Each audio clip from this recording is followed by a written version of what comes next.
What if I told you the difference between a millionaire and an average person isn't luck, inheritance, or even raw talent, but habits so subtle, so consistent, that they quietly shape destiny? Imagine two people waking up at dawn. One stretches on Egyptian cotton sheets in a glass-walled penthouse overlooking the city. The other rubs sleep from their eyes in a cramped apartment, already worrying about overdue bills. Both breathe the same air. Both see the same sunrise. Yet their lives, worlds apart. Is it the morning ritual? The way they spend their time? The decisions they make when nobody's watching? Or something deeper? Something buried in their mindset, their choices, their ability to delay gratification? Millionaire habits often look invisible until they compound into extraordinary results. Meanwhile, average habits, comfortable and familiar, quietly chain a person to mediocrity. But here's the haunting question. What if you could swap? What if you lived 1 week as a millionaire and 1 week as an average worker? Would you even want to switch back? Tonight, we uncover the truth. We pull back the curtain on lifestyles, choices, struggles, and sacrifices. And by the end, you'll ask yourself, which path am I really walking? Number 1. The morning divide. How does the first hour decide destiny? What if the first 60 minutes of your day secretly determined the next 60 years of your life? It sounds exaggerated, but history, psychology, and countless success stories prove otherwise. The first hour is the hidden battlefield where millionaires quietly secure their victories, and average individuals unknowingly surrender theirs. The rich. Picture this. A wealthy entrepreneur rises before the world stirs. No alarm is blaring.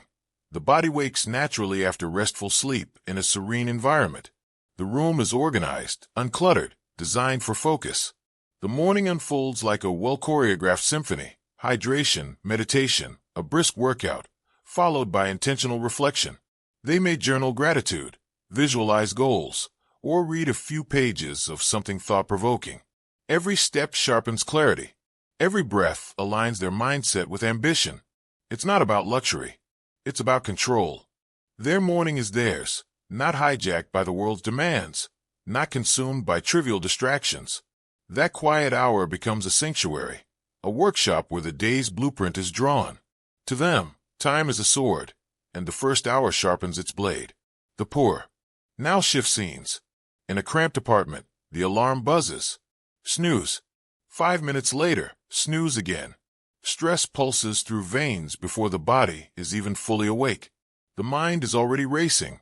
Bills overdue, work deadlines, maybe an angry boss waiting. The morning isn't a sanctuary, it's a sprint. Breakfast, if it exists, is rushed. Sometimes it's skipped entirely. Clothes thrown together, news blaring, maybe scrolling through social media. Every second feels like reaction, not intention. The first hour here doesn't build, it depletes. Instead of entering the day calm and ready, the individual steps into it tired, frustrated, already behind. By the time they reach work or school, energy has already been spent on survival, not growth. Comparison. Two human beings. Same sunrise. Same hour. One is planting seeds of vision. The other is fighting weeds of chaos. Over one morning, the difference may seem small, but compounded over 10 years, and the gap is unimaginable. The millionaire's rituals build resilience, confidence, and clarity that fuel opportunities. The average person's rushed mornings quietly drain potential, leaving little space for growth.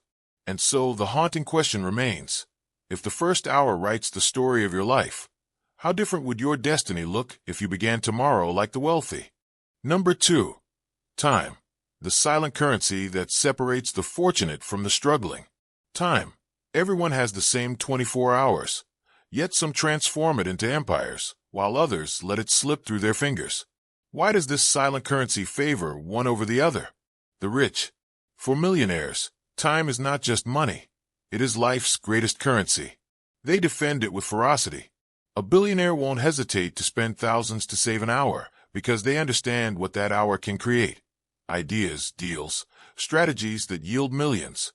They hire assistants, outsource mundane tasks, and design systems that free their schedules. Their calendars are intentional, filled with meetings that matter, projects that scale, habits that compound. They see hours not as something to kill, but as something to multiply. A wasted evening is a crime. An empty day is a wound. Every moment is weighed. Is this moving me closer to my vision or dragging me away? This ruthless clarity turns time into an ally. The poor. For the struggling, time is consumed unconsciously.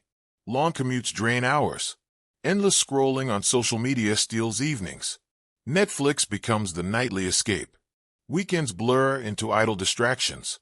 Even at work, much time is spent reacting to others' demands instead of building something of their own. The average person often believes they don't have time to exercise, read, or build a side hustle, yet paradoxically spends countless hours on low-value distractions. They trade precious life for wages, repeating cycles, rarely realizing time is the only non-renewable resource. Comparison. Here lies the devastating irony. The poor often save money but waste time, while the rich spend money to buy time. Over years, the gap explodes. The wealthy use purchased time to build, while the struggling lose borrowed time in survival. Ask yourself this chilling question. In the bank of life, are you spending time like coins you'll never run out of, or guarding it like diamonds that can never be replaced? Number 3. The battle of mindsets. Why one sees limitless potential and the other sees walls. What truly separates the rich from the poor? Money? Opportunity? Connections? Or is it something invisible, the voice inside the mind? The rich. A millionaire faces failure. The business deal collapses. Investments crumble. The media criticizes. Yet their first thought isn't, "I'm ruined." Instead, it's, "What can I learn? How do I rebuild stronger?" Their inner voice is an ally, constantly whispering resilience. They believe problems hide opportunities. Obstacles are puzzles waiting for solutions. They devour books, seek mentors, and invest in personal growth. To them, the world is abundant. There's always another deal, another door, another chance. This optimism is not naive, it is strategic. It keeps them moving when others stop. The poor. For the struggling, mindset often becomes the invisible prison. Challenges are seen as confirmations of limitation. I can't. I'll never. People like me don't succeed. Fear becomes louder than possibility. Each setback cements the belief that life is unfair, stacked against them. Dreams shrink, replaced by routines of survival. This mental cage is crueler than poverty itself. Even when opportunities knock, fear of risk or failure keeps the door closed. Comparison. Both groups fall. Both groups fail. Yet millionaires rise again, fueled by belief. The poor often stay down, trapped by doubt. Wealth doesn't just follow mindset, it is born from it. So the haunting question is this. If your thoughts today shape your tomorrow, what future are you secretly building inside your own mind? Number 4. Discipline versus distraction. Who truly wins the day? What if the greatest war of your life isn't fought in boardrooms or battlefields, but within the 4 walls of your daily routine? The fight between discipline and distraction decides not just who you are today, but who you'll become tomorrow. The rich. For millionaires, discipline is oxygen. They understand that motivation fades, but discipline builds empires. Their day is scheduled with precision. Workouts are non-negotiable. Reading is habitual. Meetings, calls, and projects are aligned with long-term goals. Even leisure is intentional, serving as recovery instead of escape. Discipline is not about perfection, it is about consistency. A wealthy individual might indulge occasionally, but they return quickly to structure. They know that every distraction, every wasted hour, steals compound growth from their future. They sacrifice short-term pleasures for long-term freedom. To them, self-control isn't punishment, it's liberation. The poor. For the average person, distractions dominate. Social media pings, endless notifications, binge-worthy shows, hours vanish in entertainment designed to seduce attention. Work may get done, but without rhythm or structure, progress feels like crawling in mud. It's not laziness, it's survival fatigue. After long shifts, energy is depleted. The quick hit of pleasure, fast food, scrolling, TV, becomes the reward. But these distractions pile up silently, robbing momentum, weakening willpower, numbing ambition. Comparison. Discipline builds while distraction destroys. The rich build habits that protect their focus, The poor often surrender focus to convenience. One invests in long-term fulfillment, the other seeks short-term escape. And yet, both know the temptation.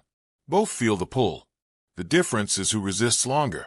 So ask yourself, are you building a fortress of discipline, or are you letting distractions quietly erode your empire before it's even built? Number 5. Money psychology. Why wealthy minds think differently about every dollar. Money, it's the same paper in every wallet, the same digits on every screen. Yet somehow, millionaires and average people treat it as if it were two entirely different species. Why? The rich. For the wealthy, money is a tool, not a treasure. Each dollar is a soldier deployed to bring back reinforcements. They invest, multiply, and grow wealth. To them, saving isn't about hoarding, it's about leveraging. Spending is deliberate, often focused on things that yield returns: education, business ventures, assets. They don't see money emotionally, they see it strategically. A loss is not devastation but education. They think in terms of decades, not days. Money is a servant, never a master. The poor. For the struggling, money often carries heavy emotional weight. Each paycheck is survival. Bills, rent, groceries. Every dollar feels like it vanishes before it arrives. Instead of soldiers, dollars feel like fragile lifeboats in a storm. Spending often brings guilt, yet saving feels impossible. Sometimes, money becomes a comfort. Buying something small brings momentary joy, even if it delays bills. Debt traps many, turning money into chains. The psychology here isn't carelessness, it's exhaustion. When survival consumes you, strategy feels like a luxury. Comparison. One side sees money as freedom, the other as stress. The same dollar buys security for one, anxiety for another. Over decades, this mindset gap widens into a chasm. The haunting truth? Money itself isn't the divider. The way you think about money is. So ask yourself, are you sending your dollars to fight for your future, or are you letting them slip away like sand through your fingers? Number 6. Risk and fear. Why one leaps while the other hesitates? Why does one person jump into opportunity while another freezes at the edge? The answer is not luck. It is the dance between risk and fear. A dance the rich and poor perform very differently. The rich. Millionaires don't love risk, they manage it. They research, plan, calculate. But when opportunity arises, they leap. They understand that failure is temporary, but regret is permanent. For them, fear is not a stop sign. It's a compass pointing to growth. Their portfolios, businesses, and innovations exist because they embraced uncertainty. They know safety is often the most dangerous illusion. Playing small guarantees mediocrity. Taking calculated risks opens doors to greatness. The poor. For the average person, risk feels like death. The idea of losing money, time, or stability is terrifying when survival already feels fragile. A failed business could mean eviction. A wrong investment could erase savings. Fear becomes louder than possibility, so opportunities are often passed by. Dreams postponed. Ideas abandoned. Security, though limited, feels safer than stepping into the unknown. But that security is a cage. The walls protect, but they also trap. Comparison. Both groups feel fear. Both doubt. But the difference is in response. The wealthy move forward despite fear. The poor stay anchored because of it. The rich lose and learn. The poor avoid and wonder. So the burning question is this: which is scarier? Falling while chasing greatness, or never leaving the ground at all? Number 7. Relationships. The hidden influence that shapes futures. Have you ever wondered why some people rise higher just by the company they keep, while others sink deeper despite their talent? Could it be that relationships are the invisible strings pulling us toward destiny? The rich. For millionaires, relationships are currency, perhaps the most valuable one. They carefully cultivate circles of influence, surrounding themselves with mentors, visionaries, innovators. Conversations at their tables are not gossip but strategy, not complaints but solutions. Every friendship becomes a mirror reflecting ambition, discipline, and growth. Networking is not shallow, it is survival. Opportunities don't just come from ideas, but from people who open doors. A wealthy individual understands that proximity is power. Sit close to brilliance, and some of that light shines on you. Even in personal life, they value partners who align with vision, friends who inspire rather than drain. The poor. For the struggling, relationships often form by default rather than design. Neighborhood, workplace, school, all shape the circle. Conversations lean toward struggle, frustration, or distraction. Friends may sympathize, but rarely challenge. The company may soothe, but it seldom elevates. Toxic relationships, negative influences, or unsupportive environments can quietly sabotage dreams. Without realizing, one absorbs the fears, doubts, and limitations of those around. Instead of asking, how can we rise? The question becomes, how do we survive? Comparison. Both groups need connection. Both crave belonging. But millionaires choose their circle with surgical precision, while the average accept theirs by circumstance. One climbs ladders through networks, the other circles in patterns of familiarity. So the unsettling question remains, who is shaping you? The people pulling you upward, or those quietly keeping you chained? Number 8. Comfort versus growth, the dangerous trap of settling. What if the greatest enemy of your future isn't failure, but comfort? What if the warm embrace of good enough is the very thing stealing great from your hands? The rich. Millionaires live with a paradox. Even when they succeed, they act as though they're still climbing. Comfort is a temptation they fight daily. After reaching milestones, they set bigger goals. When wealth arrives, they reinvest. They willingly endure discomfort, whether it's long hours, sleepless nights, or hard decisions, because they understand growth lives outside comfort's walls. Comfort to them is dangerous. It dulls ambition, silences hunger, and breeds complacency. So they build systems to keep stretching, to stay uncomfortable enough to grow. The poor. For those struggling, comfort is often the only reward after exhaustion. A stable paycheck, a rented apartment, a small routine. Though limited, it feels safe. After years of hardship, comfort is not seen as a trap, but as victory. Yet that comfort becomes a ceiling. Ambition fades. Dreams shrink. Risk feels unnecessary when life is okay. But comfort, left unchecked, becomes quicksand. Days pass, then years, and suddenly the realization hits. Comfort has cost growth, and time is gone. Comparison.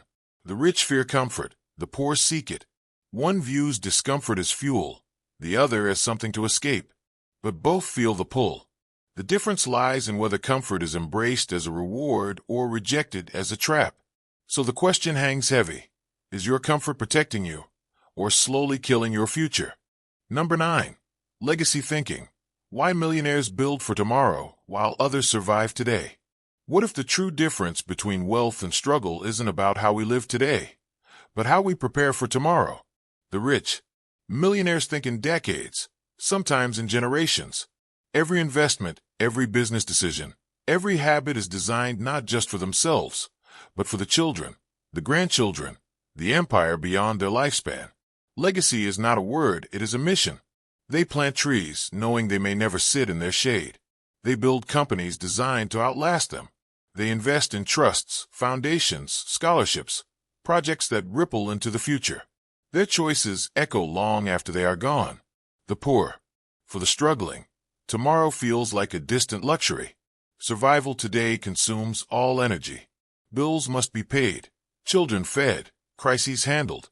Planning decades ahead feels impossible when the present is already overwhelming. Legacy rarely enters the conversation because the now screams louder than the later. It is not lack of love for family, but lack of bandwidth. When survival eats every resource, future building feels like a dream too expensive to afford. Comparison. Both groups care about family. Both want security for loved ones. But one has the space to think beyond the present, while the other is forced to fight for each day. One leaves behind wealth, companies, stories. The other often leaves memories of struggle, resilience, and sacrifice. And so the haunting question lingers. When you are gone, will your name echo through legacies you built, or vanish quietly with bills unpaid? Number 10. Happiness or illusion. Who sleeps better at night? Is happiness found in a bank account or in a quiet heart? Do millionaires truly sleep peacefully in their mansions, or is the average worker, despite their struggles, closer to real contentment? The answer may surprise you. The rich. From the outside, millionaires seem untouchable. Luxury cars, sprawling estates, freedom to travel anywhere. Yet behind the glitter, many wrestle with unseen shadows. Pressure to maintain wealth. Fear of betrayal from friends or partners. The constant demand of businesses, investments, and responsibilities. Sometimes even loneliness. For the rich, happiness is fragile. The more they gain, the more they fear losing. Nights can be restless, filled with anxious thoughts about market crashes, lawsuits, or competitors. Yes, money can solve problems, but it cannot silence every inner storm. Happiness becomes something they chase, often confusing success with peace. The poor. For the struggling, life is tough, sometimes unbearably so. Bills pile, opportunities vanish, and exhaustion sets in. But in the midst of scarcity, moments of genuine happiness still appear. A family dinner, laughter with friends, the pride of providing for loved ones. These small joys, though humble, carry authenticity. Yet, happiness is often interrupted by financial stress. Sleep is cut short by worries, rent, school fees, medical bills. Peace exists, but it is fleeting, fragile, often overshadowed by survival struggles. Comparison. Neither wealth nor poverty guarantees peace. Both sides wrestle with demons. Millionaires may live in castles, but feel imprisoned by pressure. The poor may live in struggle, but sometimes find freedom in simple joys. The difference is not in money, but in meaning. So the final haunting question remains. Who truly sleeps better at night? The wealthy haunted by what they might lose, or the struggling soul who, despite hardship, finds joy in what little they have? Conclusion. In the end, the difference between millionaires and average individuals is not luck, nor destiny carved in stone. It is habits, small, invisible decisions that compound into futures beyond imagination. The morning routines that sharpen minds. The guarded use of time. The fearless embrace of risk. The discipline that resists distraction. The mindset that whispers possibility instead of defeat. But there is no perfect side. The rich wrestle with emptiness, pressure, and isolation. The poor endure resilience, sacrifice, and unseen strength. Both are human. Both dream. Both suffer. Both search for meaning. So the question that lingers is not who has it better, but which path will you choose? Will you guard your time like diamonds? Will you build habits that shape destiny? Will you dare to see beyond fear, beyond comfort, beyond survival? Because in the end, the story is not about them. It is about you. And when the curtain falls and the night grows quiet, the real question echoes in your heart. Are you living with habits that build empires, or habits that quietly erase them?